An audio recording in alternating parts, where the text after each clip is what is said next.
Hi, it's Claire and welcome to Needle Say More. Today I'm going to teach you 2 temporary stitches in 2 minutes. So temporary stitches are used to temporarily hold fabric together before the final stitching takes place.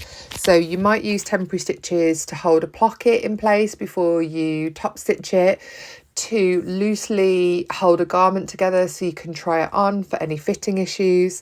So the 2 methods that I'm going to show you today are sewing by hand, which we call tacking, and temporary stitches on a sewing machine, which we'll call basting.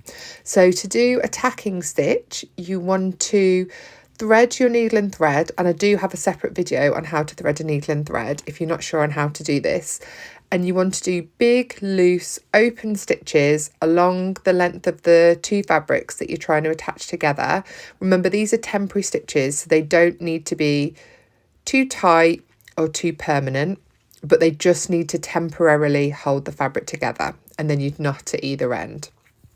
The second method is called basting. For this, you'd use a normal straight stitch on your machine, but you need to change the stitch length to its longest length. And on most machines, this is 5 mils, half a centimetre. So on my machine, you can change it using the command screen, but you might have a wheel or a button to change this manually on your machine.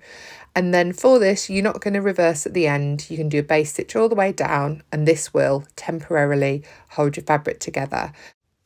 Both methods are quick and easy to implement. They're strong enough so that the garment can be tried on and fitted to the wearer, but they are very easy to unpick once you have done the final stitches and you wish to remove them.